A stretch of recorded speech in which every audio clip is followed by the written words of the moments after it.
Hey, what's up everybody? Welcome back to another video. I hope you are all doing well. I hope you all had a good Christmas and New Year. Sorry it's been so long since my last upload. I know I generally do one a week, but since I was so busy, as I'm sure all of you were as well with the holidays and stuff, I just didn't have time. However, getting back into it now. So as I stated in my last video, I'm going to do a kind of change of pace here, switch it up a little bit and cover a topic that doesn't involve corruption and lies and all that kind of stuff like I usually do in pertaining to law enforcement. This video has been very, very highly requested by numerous people over the course of the last couple months. And I was working as a deputy with the Mendocino County Sheriff's Office when this occurred. So I sat down, I reviewed the information. I thought that it'd be an interesting video, an interesting topic to cover, very, very informative, if anything else, for the people in the community, to let you guys know not just the corruption stuff, but this other stuff, like especially when it comes to mental health and law enforcement, stuff that's very, very prevalent, stuff that goes on behind closed doors in regards to cops, that a lot of which suffer from mental health issues, a lot of stuff that isn't highly publicized, which this incident was not, and just go over more stuff like I've said in the past that I feel that the community, you guys, should know about, because it helps you more understand where cops are coming from, or people in law enforcement are coming from, and the things that we do have to deal with, just to help you have a better general understanding of how things work. So that's why I'm going to do this video. So for this video, it involves a ex-deputy with the Mendocino County Sheriff's Office who is no longer employed there, and he will, obviously will never be a cop again based on this incident. But for this video, I'm not going to use his name. I am going to refer to him as John throughout this video. There's a couple reasons for that, mostly because he was a victim of an incident. He overdosed on heroin. His heart stopped beating. He had a brain injury as a result of the overdose due to lack of oxygen to his brain. He didn't get convicted of any crimes. He didn't steal anything. He didn't lie in regards to anything. He didn't benefit from anything at all. None of this was covered up. He didn't get away with anything whatsoever. Unlike other people that I've discussed in prior videos, the current command staff at the Mendocino County Sheriff's Office that have all committed egregious crimes and still been able to maintain their status in law enforcement, or one of the lieutenants there who lied during an internal affairs investigation yet gets to keep his job, or the current lieutenant there who had child porn hit at his house twice that I did a previous video on, that still gets to drive around and do his job like it's all good, but nobody's looking into that whatsoever. So it's different. And the victims in the prior videos that I've done, I won't use their names unless they've given me permission, for obvious privacy reasons. So this guy didn't get away with anything. He doesn't fall into the same realm as a lot of the other guys that I've discussed. So I'm just going to refer to him as John for privacy, like I stated. So John was a deputy with the Mendocino County Sheriff's Office for a little over 4 years. He got hired after I did. When he was working there, I was a resident deputy in Covelo in Mendocino County, approximately 2 hours away from where he was working, because Mendocino County is a huge place. And he was a great cop. He was very, very proactive. He solved a lot of crimes. Him and his partner solved a lot of burglaries, got people's stolen property back for him, solved a lot of quality of life issues, which, they were dealing with the gang element over there, which is very prevalent at the time. They were putting cases on and locking up guys that were a genuine menace to society, and a safety issue to the community on the coast. So they were helping out the community. He was loving what he was doing. He was trying to make it a better, safer place, which is why we all signed up to do this job, to help people that can't help themselves. There was never any time where he received a complaint from anybody he dealt with or in the community that accused him of stealing their dope, stealing their weed, stealing their money. Unlike some of these other guys I discussed, there was none of that going on. In fact, he received numerous positive write-ups from his supervisors for doing such a good job. And he got Deputy of the Year on the coast. He was in search and rescue for a little over 2 years, I believe. So a lot of praise. And I know that him and his partner, because we would do like briefings and stuff, and you would hear about the cases that these guys were doing. So they were kicking ass. They were doing a great job. Now, throughout all that stuff in his time in law enforcement, he started to develop PTSD, post-traumatic stress disorder, a lot of the symptoms associated with that he was experiencing. And the biggest issue for him was he wasn't able to sleep anymore. He was having a lot of nightmares and stuff like that. And I'm not going to dive too deep into that mental health stuff just right this second. I will cover it more later on in this video. But he was experiencing a lot of that stuff, a lot of stress, a lot of anxiety, the sleep thing. And around this time, I think he had suffered he had a back injury, or he had sciatica or something. So he received a prescription for pain pills from his doctor to help with that, but they were also helping him sleep. Now he ran out of the prescription. And once he ran out of the prescription, he started getting pills from one of his buddies, pain pills, which were also helping him sleep. Once the friend ran out of those, then he started using heroin, and he was using it intravenously, injecting it into his arm. He was purchasing it from a guy down on West 27th Street in Oakland. He would purchase approximately 2 to 3 grams at a time, and he went down there approximately 2 times, I believe. He was only using heroin for approximately 1 to 2 months, a very short period of time. He was using it off duty, but it was slowly starting to change his behavior. His partners were starting to notice that he was acting different at work, not like doped up under the influence, but they could tell that he was more moody, seemed like he was sick and stuff like that. And John attributed that to, he'd basically tell them like, oh, no, I'm just hungover, it's all good, I drank too much last night, which is incredibly socially acceptable in the law enforcement world. Guys there, that I know, I've worked with guys that get drunk 6-7 nights a week.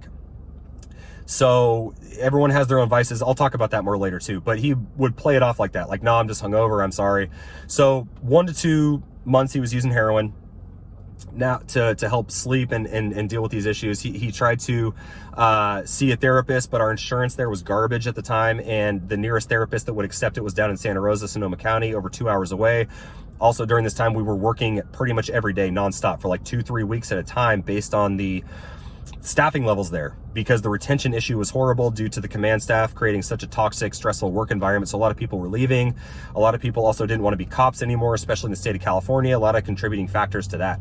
So he had asked his supervisor for time off because he was experiencing, I think just right prior to the heroin thing, he was experiencing all these issues, and his supervisor said, you can't have time off right now. Like, you're young, you should be able to deal with it just fine. Just deal with it, because your partner, who's 15 years your senior, needs the time off more than you, because he's older than you are. So absolutely no help with anything. And also, he wasn't able to really speak out about the exact problems he was facing, because it's very, very taboo to talk about that type of stuff in the cop world, and I'll talk more about that later. So he the night of the incident, so he was off duty. He was chilling at his house with his girlfriend. They had just finished dinner. His girlfriend had no knowledge of any of this, by the way, that he was using heroin. It was such a, like I said, small period of time that he was using it, and he did it usually when she wasn't around. So they finished dinner. He goes into the bathroom, locks the bathroom door in his house, and shoots up heroin. Approximately 15 minutes go by. His girlfriend hadn't heard from him. She became concerned, so she went and knocked on the door. No response. She used a tool or something to pry open the door, saw he was laying there on the ground, unresponsive. He was purple. She called 911. Then when medics were en route, she started CPR. She cleared one of the orange caps from his mouth to unobstruct his airway, began CPR. His heart had stopped beating, like I stated. Other deputies showed up with the sheriff's office that he had worked with, as well as medics. Medics Narcaned him, brought him back, and he was transported to the hospital. Now, the supervisor, the sergeant with the Mendocino County Sheriff's Office that arrived on scene, saw John's drug kit in the bathroom, which a lot of addicts have. It's like his the little kit that they have, which is like the syringes, the little spoons if you're using heroin, cotton balls that had heroin residue in it, tin foil, stuff like that. Also, like 1 to 2 other baggies of a white substance. It was like a little over a gram, I believe. A very, very small amount, personal use amount, that was there as well. No large sums of money, no cash, no large quantities of any controlled substance whatsoever. Also, they observed John's duty pistol, which was in his holster in his duty belt, located on the couch in his living room, and his off-duty pistol, which was in his dresser drawer inside of his bedroom. So the sheriff's office did what they should have done. The Mendocino County Sheriff's Office did what they should have done. They contacted the Sonoma County Sheriff's Office, because that's what you're going to do when an incident like this occurs. You're going to go to another agency and have them do the investigation for multiple different reasons. So the a detective sergeant with the Sonoma County Sheriff's Office wrote a warrant for John's house based on the information that I just provided you guys. The very small amount of white crystal substance, which whatever it was, and the drug paraphernalia, and the duty pistol, and the off-duty pistol. So this detective sergeant with Sonoma County wrote a search warrant. But the search warrant, which I'll show you guys right now, I'm not going to show you the entire thing. It's too many pages, but just the important parts of stuff that they seized throughout the search warrant are on here. But the search warrant itself is probably one of the worst search warrants I've ever seen in my life, or in my career, you know, as a law enforcement officer. I've done numerous sales cases before. I've done warrants for sales cases before. I've arrested people for sales. This is, I don't know, this looks like a, I don't know what this warrant is, but basically what he did, this detective, is he wrote a search warrant based on sales of controlled substances.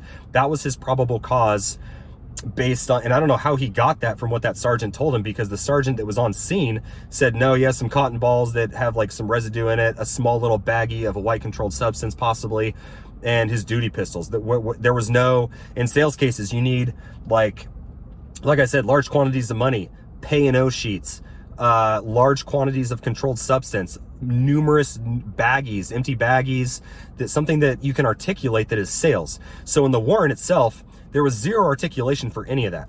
It looked like, and this happens sometimes, you copy and paste from a prior warrant. So obviously he copied and pasted from a prior actual sales case. It didn't change anything. And he wrote like, you know, based on my training, 27 years of training experience, because this guy was like an almost 30-year cop, said, I know drug dealers to have firearms to protect their product. I know drug dealers to utilize cell phones to communicate with their customers. I know drug dealers to utilize laptops to keep track of their pay-and-os, or what people owe them. You know what I'm saying? So because they also confiscated John's cell phones as well as his laptop. And I've never seen that before with an overdose case, because it's very clear in the health and safety code, which I'll go over here in a minute. You cannot be charged with a possession crime or being under the influence crime if you've overdosed. It's very clear in the law, in the California law. You can't do it. So he wrote a warrant for, it seems like he just wrote it for whatever the hell he felt like, which was a sales case, when none of the elements are there whatsoever. And a judge signed off on this. I don't know if it was because it was 2:40 in the morning. The judge like saw that this guy was almost a 30-year cop and just kind of breezed through it and then signed off on it. But the warrant itself is just, it's like I said, it's complete garbage. It makes absolutely no sense, and it didn't hold up in court. Then I'll go over that later, like for good reason too. So anyway, this detective wrote this warrant, if you can call it that, with zero, like I stated, articulation on why this case is sales or how it's sales or anything like that. And you know, if for example, if I had walked into this scene and it was not a cop, it was a regular civilian, and this guy had overdosed, and I'd contacted the task force that was for the county back then, they would have been like, why are you calling me? This is not a sales case. And I've had numerous experiences like that before, not with overdose, because you never plan on arresting somebody that's overdosed. You just don't do it.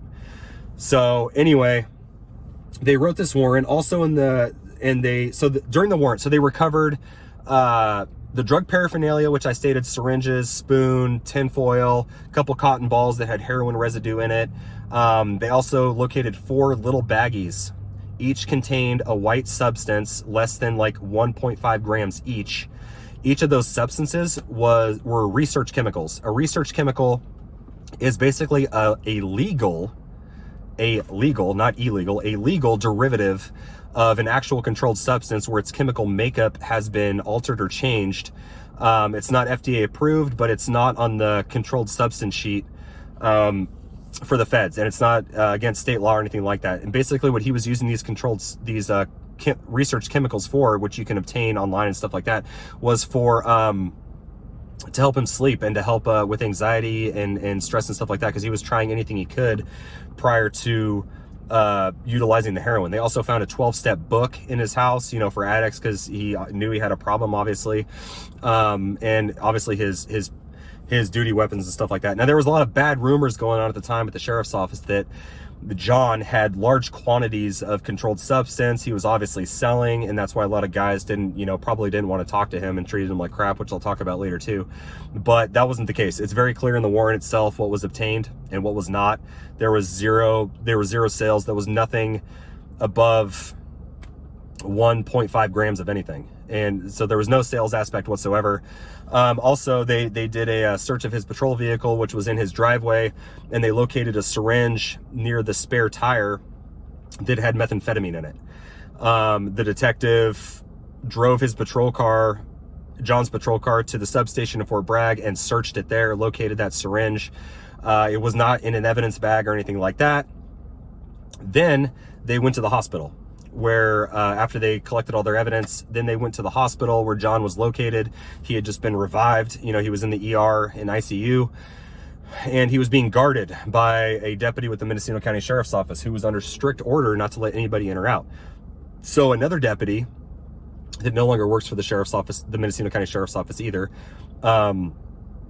was a union rep at the time, and he showed up to the hospital. And this guy, he also got wrapped up in this case as well, even though he legitimately had zero knowledge of it whatsoever. And there was a lot of bad rumors circulating around that, especially from the older guys saying like, oh, he knew for sure.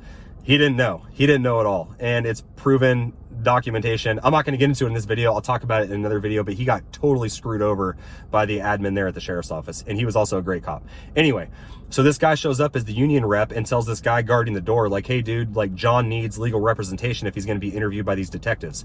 This is treated as a criminal investigation based on the search warrant, based on the fact that John was not free to leave. He also couldn't leave because he had just got brought back to life essentially. And also Matt Kendall, the sheriff at the Mendocino County Sheriff's Office, had stated that he wanted John to be arrested, placed under arrest that night, and transported to Lake County Jail, which I don't know why. It sounds like Matt Kendall needs a refresher course on the H&S section, Health and Safety Code section, because it clearly states that you cannot be charged with being under the influence of a controlled substance or in possession of a controlled substance if you have overdosed. Very black and white. So I'm not sure what exactly he planned to arrest him for exactly, but John ended up not getting arrested.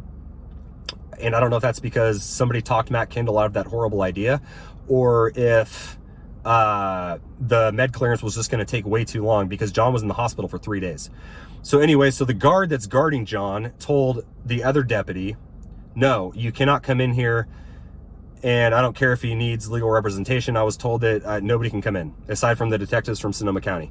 So Sonoma County detectives showed up and interviewed John, who didn't even know where he was at, didn't remember any of this conversation, didn't remember any of it because he had overdosed. He had suffered a brain injury due to lack of oxygen to his brain. Like I already stated, his heart stopped, and they felt that this crime was they acted like he killed somebody, or that he like sexually abused like a kid or something like that. But they felt that this was so egregious, so outrageous, that no time could be spared, and they had to interview John right after he got brought back to life. So they go in there, they interview him, they violate his civil rights by denying him legal representation. They also by him giving statements when he doesn't even know what's going on. And also they didn't read him the Miranda advisement when he was a suspect in a criminal case. So completely violated his rights. And so they did that. And then they left. So approximately 3 days later, John wakes up and doesn't remember anything. He doesn't remember the overdose. He doesn't remember the interviews. He doesn't remember any of that stuff. And then he immediately goes down to drug rehab down in Southern California for 30 days. He had been given his internal affairs investigation paperwork from the Mendocino County Sheriff's Office, which standard, right? And he, when he came back from rehab 30 days later, he discovered that he was being charged with 2 separate felonies by the district attorney's office in Mendocino County for being in possession of a controlled substance while also in possession of a loaded operable firearm.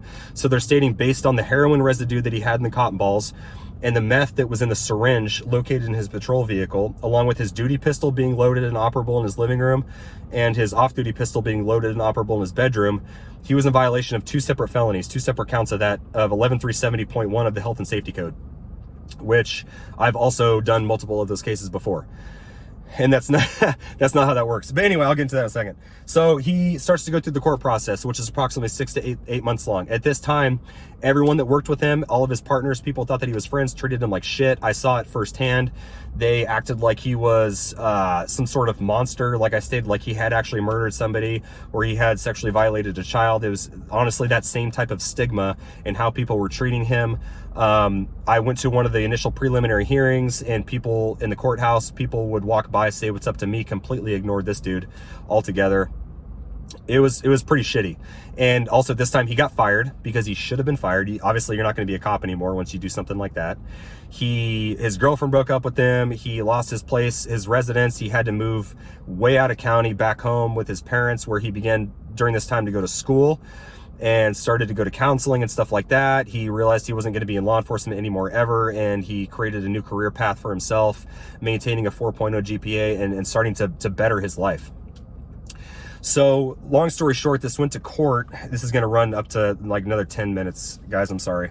It's a lot of information to cover. So it went to court, and I'm just going to cut a lot of this out here, but the important stuff I'm going to cover here. So it went to court, and his lawyer filed a PC995 motion, which I'll show you guys right here, basically to dismiss the entire case on the grounds of the horrible report that the Sonoma County detectives did. Like I said, the probable cause in the warrant was just borderline illegal. It was like that search warrant was not applicable whatsoever to this case. He just pulled that off of whatever.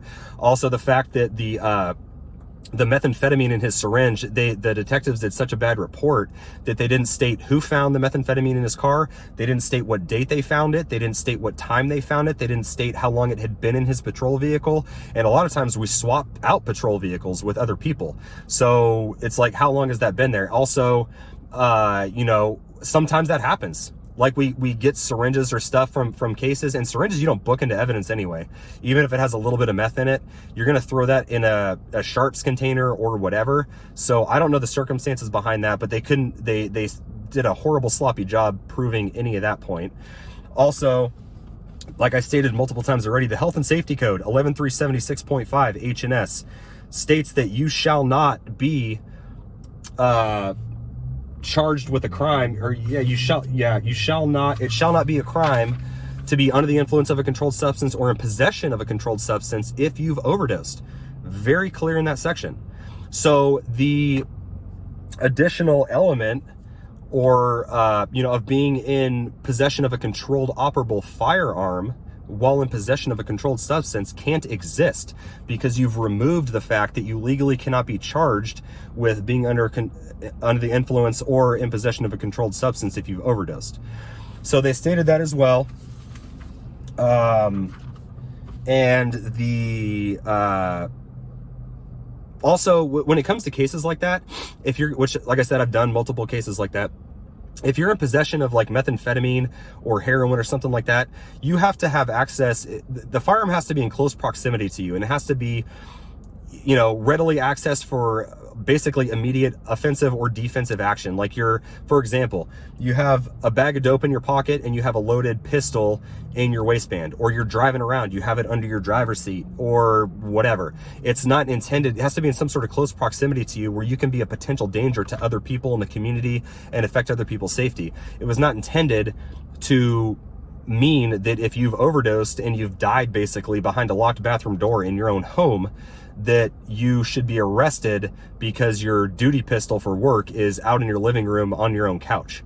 So that was another thing that the lawyer argued, and didn't even have to argue. He just submitted that, like I stated. And the judge did the right thing and saw that there was no crime here whatsoever, obviously. And also all the civil rights violations by failing to read him Miranda and all those sorts of things. So the judge completely dismissed it altogether. And yeah, so it got thrown out, and that was that. And like I said, there was a lot of bad information at the time. A lot of guys like, no, he sold, he did this or that. So guys, I'm telling you, I read the search warrant, I read additional court documentation. There was never any proof or anything that showed that he was even coming close to, there was no sales. There was no sales whatsoever. He wasn't ripping people off. I know that there's a lot of little, gossipy rumors that like to float around the sheriff's office down there. It's like a middle school down there sometimes, but none of that was the case. I'm telling you right now, that's a lot of bad information, and especially bad information regarding that other deputy that I'll do a video on later, having knowledge of it. Nope. That did not happen either. And that, so that's part of the reason for this video too. Now that's pretty much it. There was also a press release done by the sheriff at the time, and he put out minimal information. And in the comments, you had a lot of like people that were obvious cop haters saying, why did you revive him? if that was anybody else in the community, he would have been placed, if it was me, I would have been placed in handcuffs and sent to prison or jail, whatever. Listen, guys, I've been to a lot of overdoses before. I've heard, you know, a lot of them. I've been to them, like I just said. That's not how that goes. You are protected, like I already stated, by that health and safety code. I went to one when I was a deputy at the sheriff's office prior to going over to Willetts PD as a sergeant, where I showed up to back Willetts PD at a house of an overdose. This guy was on parole. He overdosed on heroin, and he got brought back to life, or he got Narcaned out of it by medics, and he AMA'd, so against medical advisement, stayed there at his home, and then we left. He wasn't charged. We didn't even call his, PO. They didn't, it wasn't my case. They didn't call his PO. They didn't put a case on him to the DA's office. They didn't do any of that, because you can't be charged with a crime, a drug-related offense, like for personal use, being in possession of it, or being under the influence if you've overdosed. So I've never once seen anybody go to jail or go to prison for overdosing. So whoever made that comment, and that's the other reason for this video, to inform you guys on how the law actually works, because that doesn't happen. Now, he didn't get any special treatment whatsoever. None at all. Like I said, he got fired. He lost everything, and like I stated, the district attorney's office tried to charge him with 2 felonies. This guy got no special treatment. In fact, he got the worst treatment I've ever seen when it comes to somebody overdosing on a controlled substance. I've never once seen anything even remotely close to this before. And like I stated, I've done a lot of sales cases. I've done a lot of cases with guys in possession of meth and heroin, with guns, and under the influence with guns and all that kind of stuff. And even those guys, at the most, you know, I've done a lot of crazy cases, and even those guys at the most are getting like 6 months in jail. I mean, especially in the state of California, that's just kind of how it goes nowadays. But, you know, so there's a lot of bad information. You know, there's a couple other comments on there saying, like, you know, they shouldn't have revived him, and, you know, blast his name everywhere. Well, that's another thing. I've never seen somebody who's overdosed had their name broadcast out to anything like that, or anything like that. So, so the mental health stuff, really quick. I know it's getting a little long. I'm going to wrap this up here, and this should be a whole nother video. It can be, but I'm just going to very briefly. So as cops and law enforcement, we see a lot of crazy shit. Seeing, you know, dead kids, mangled bodies, people without heads and faces, horrible traffic collisions, lots of suicides, people, you know, blowing their brains out, people hung themselves, drowned, a lot of fight or flight stuff, you know, a lot of adrenaline dumps from chasing people, putting yourself in a lot of life and death situations. Very stressful, not to mention dealing with the job itself and everybody's problems in the community. But then you have like horrible lieutenants and supervisors, like at that sheriff's office, for example, that create even more stress and more pressure, and it can turn into something not good.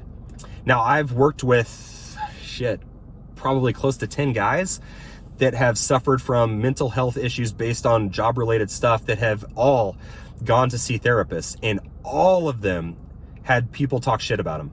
They had their partners talk shit about them. They had supervisors talk shit about them, including lieutenants. I've heard Andrew Porter say it before, who's a lieutenant there.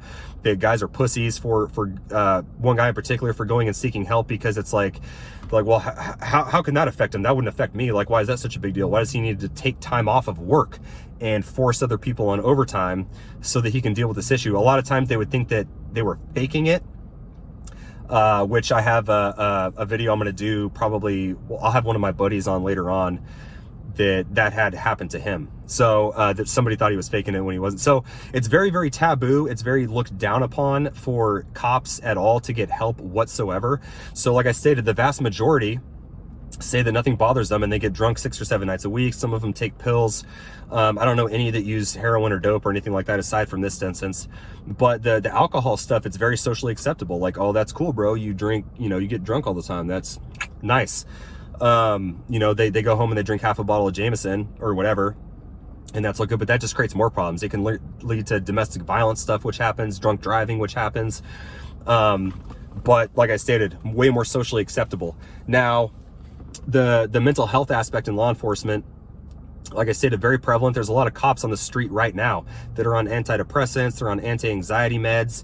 It's not affecting their cognitive function or their ability to do their jobs well. It's just helping them with their issues. And they are going to therapists, but they all keep it a secret. A lot of them keep it a secret, unless they're telling like their significant other. And even sometimes they don't even do that. They lie and say they're going to do something else, but they're actually going to a counselor. So it's a very prevalent, just like I said, just based on the high stress situations that we're in. and the messed up stuff that we see, especially if you see it on a consistent basis over and over and over again for a number of years, it can take a toll. And if you say it doesn't, you've either never done anything substantial in your career, or you're lying to yourself. I'm sure there's a very small percentage where literally nothing affects them. And you know, some of the boomer cops, especially at where I used to work, you know, they'll to the day they die, they will say that nothing ever affected me whatsoever, and then they go get drunk at home every day. So it's really weird how it goes. You know, I've had some issues with that too, mostly like stuff with kids. Like, I hate that shit, which, you know, everybody would. But there's stuff that, and it's just like nurses, you know, and doctors and stuff like that, they see messed up stuff in the ICU, and I know a lot of those people that have problems too. Firefighters, same thing.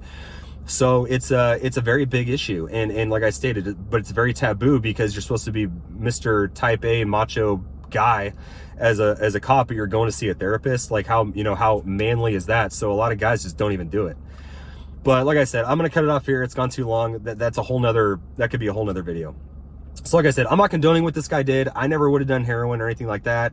Nobody else I know would have done it. He should have been fired. I'm not making excuses for this guy, but the fact is that I just wanted to, like I said, this was requested, so that's why I did this video, and to clear up a lot of the bad rumors that were out there, that, you know, people just misinformation and stuff like that. Also, how the Mendocino County Sheriff's Office goes so hard at something like this, but completely ignores kid porn hitting at a lieutenant's house and doesn't investigate that whatsoever, like from my prior video. It's really weird how that works too.